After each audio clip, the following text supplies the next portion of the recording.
Dans cet épisode, on va te montrer à quel point c'est une bonne idée de te comparer dans l'entrepreneuriat et à quel point ça peut t'aider. Ça te paraît bizarre? Eh bien, écoute jusqu'au bout cet épisode.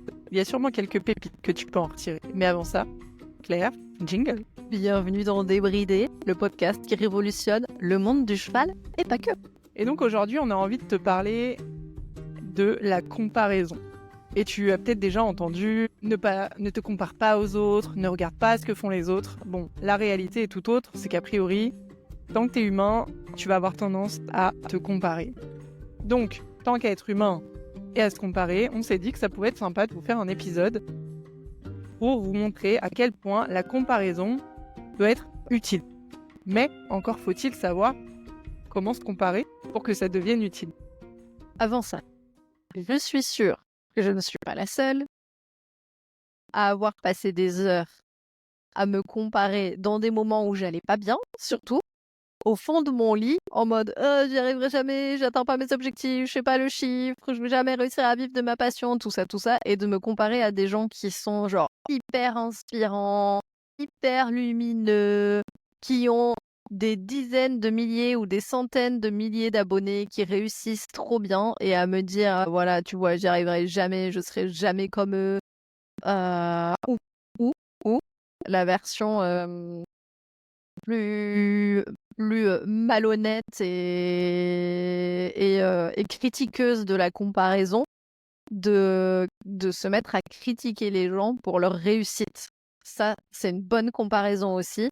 Et de se justifier nous-mêmes de notre incompétence ou de se justifier nous-mêmes de ne pas oser passer à l'action ou de se justifier nous-mêmes de ne pas avoir les résultats qu'on souhaite, sous prétexte que oh, nous, on est des gens bien, nous, on respecte nos valeurs, nous, on fait pas les marchands de tapis quand on vend, nous, on manipule pas les gens, nous, on fait pas la grosse pétasse là sur les réseaux sociaux qui est obligée de montrer ses seins pour réussir. Et nous, on fait pas la grosse pétasse qui est obligée de montrer son chiffre d'affaires pour réussir. Bah oui, bah tu m'étonnes, ton chiffre d'affaires, il est pas GGN, tu vas pas le montrer. Et donc,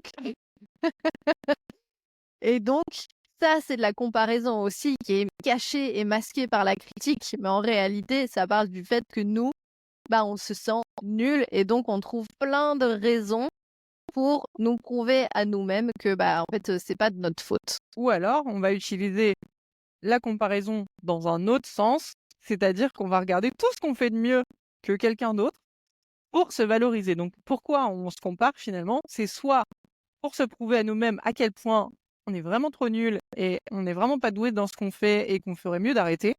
En général, dans les moments où on va pas bien, c'est une excellente idée de se comparer parce que, histoire de baisser encore un peu plus l'estime de soi-même, je pense qu'il n'y a pas meilleur médicament. Donc, dans ces moments-là, vous l'aurez compris, on évite. En plus, c'est hyper facile parce qu'il suffit d'aller sur Instagram et de commencer à scroller. Et hop, c'est accessible en 2-2, c'est hyper addictif, donc parfait. Et l'autre versant, c'est j'ai besoin de me valoriser, de me sentir plus. Et donc, je vais me servir de l'autre pour me dire, moi, je fais ça mieux que cette personne. Moi, j'ai mieux réussi ce lancement que lui. Moi, j'ai plus d'abonnés qu'un tel. Voilà. Et ça, c'est juste pour un petit besoin de valorisation et de se faire remonter. Donc, ça part les deux du mauvais endroit. Mais donc, est-ce qu'il y a des manières de se comparer plus saines, on va dire, ou plus utiles? Ouais, parce que là, pour l'instant, tu dis ça part du mauvais endroit, mais ça nous place aussi dans un mauvais endroit parce que dans les deux cas, on se met au-dessus ou en dessous.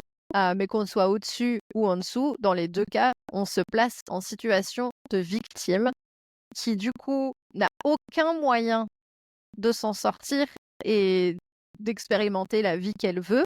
Et fondamentalement, on perd notre pouvoir parce qu'on l'a donné à des gens qui savent même pas qu'ils l'ont en plus. Et on reste dans tous les cas coincé. Donc, se comparer bien, on va dire. On va dire ça comme ça. Et pour utiliser, ça peut être ça aussi.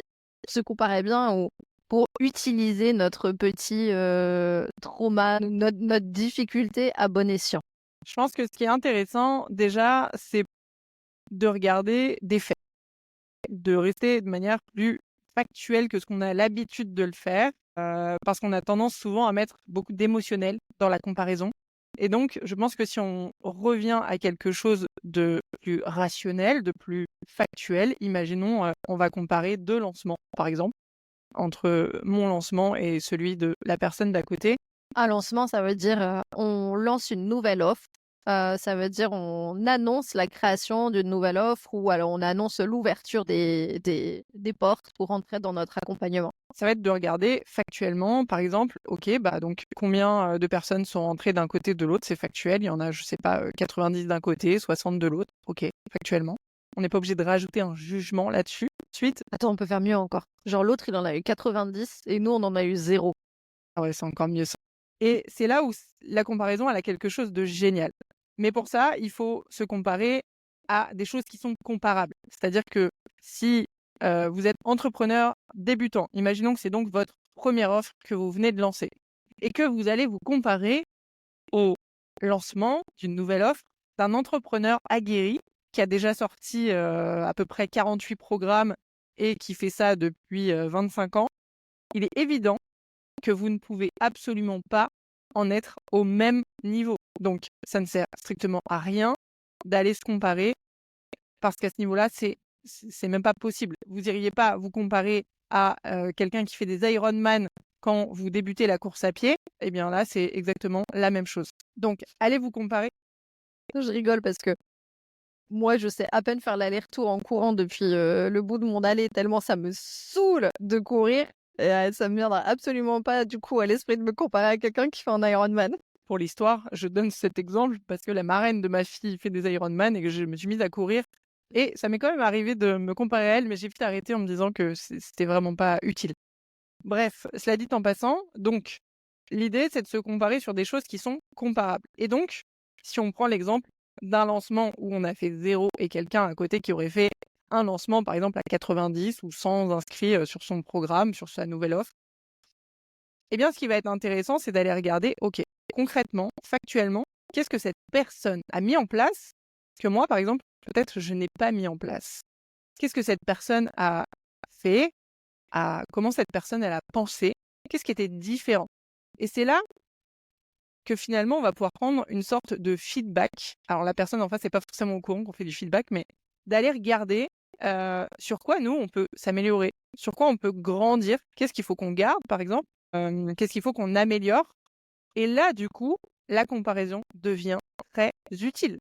Elle nous permet finalement de nous remettre en question et de prendre du feedback pour devenir meilleur, pour devenir plus efficace, pour devenir plus efficient, pour devenir... Exactement.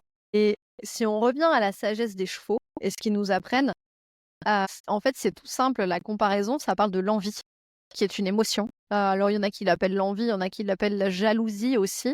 On va pas vous faire... on fera un autre épisode pour vous raconter la différence entre les deux, mais dans tous les cas, ça parle de qu'est-ce qu'on a envie chez l'autre, qu'il a fait, qu'il a réussi à avoir, et que nous, on n'a pas osé faire ou qu'on n'a pas réussi à avoir, par exemple. Et le message que nous donnent les chevaux, qui sont des grands maîtres dans l'art de l'agilité émotionnelle, c'est d'accepter de ressentir une émotion sans paniquer, sans surréagir ou sans réagir tout court. Donc une réaction à l'envie, c'est ah mais oui, mais lui il a fait ça, nanana, et du coup c'était contre mes valeurs, il a fait le marchand de tapis, il a accepté tout le monde, même les gens qui pourra pas aider, tatati tralala, patati patata. Ou ouais, mais moi je suis trop nulle, j'y arriverai jamais, tout ça, tout ça. Ça, ce sont des réactions à cette émotion-là parce qu'on supporte tellement pas de la sentir que du coup, il faut absolument qu'on fasse quelque chose pour ne plus la sentir.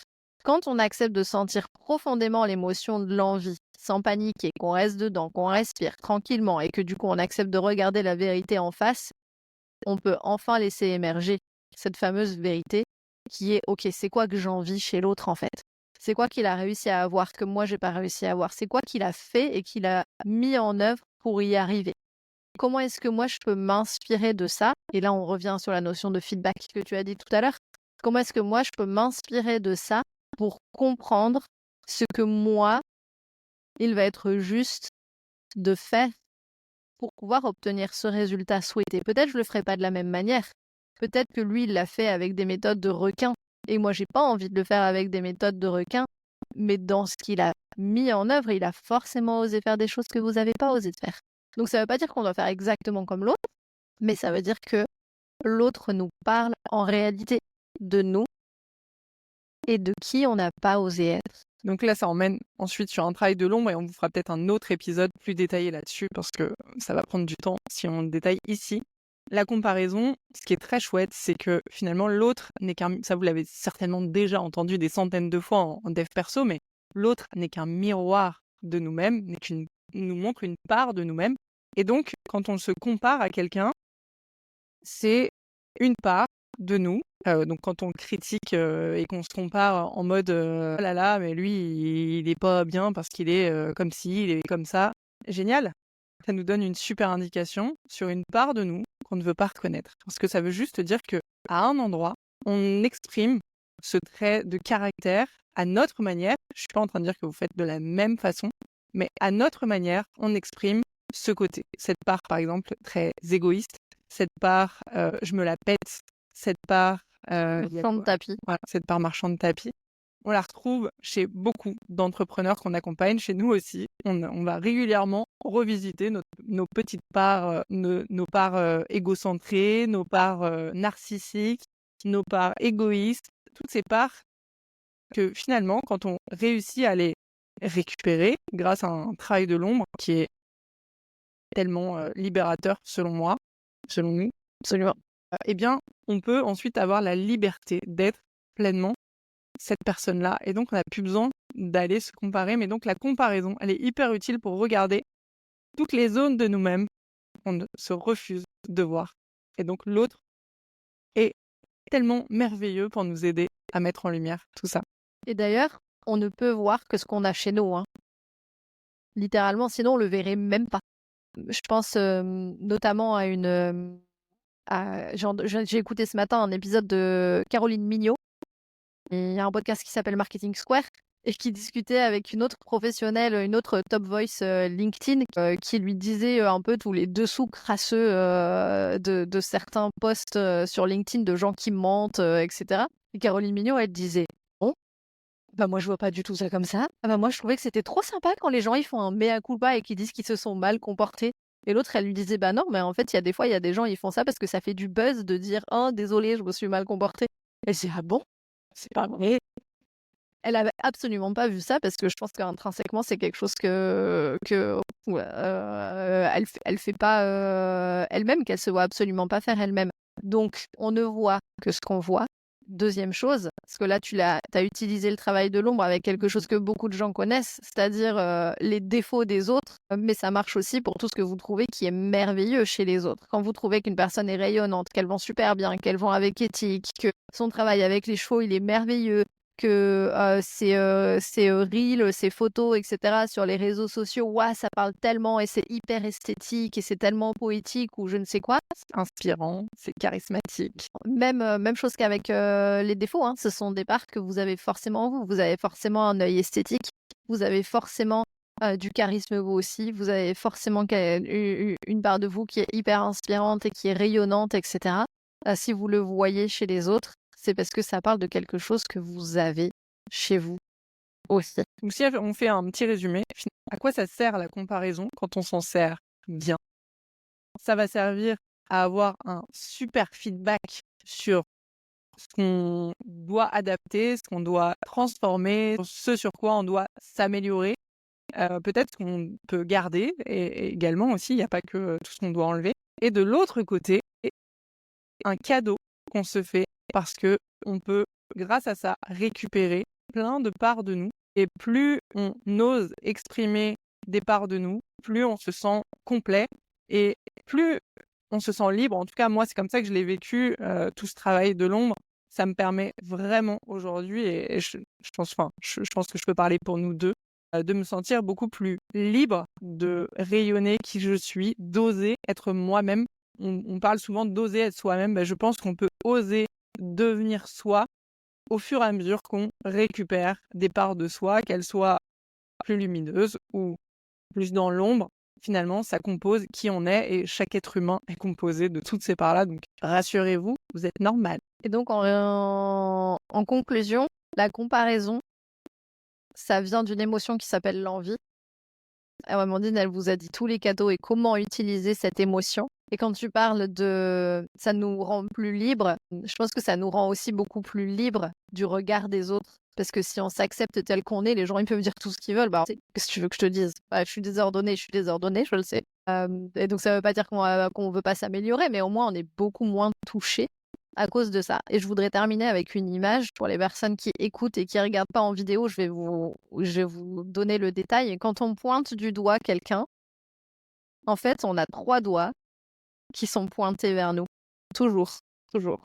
Donc rappelez-vous que quand on voit chez les autres, quand on se compare aux autres, en fait, on parle 3 fois de nous. On espère que cet épisode vous aura aidé, vous aura parlé, vous aura donné envie de vous comparer, mais d'une manière qui vous fait grandir, qui vous aide à comprendre qui vous êtes Et qui fait pas de mal aux autres, surtout, du coup.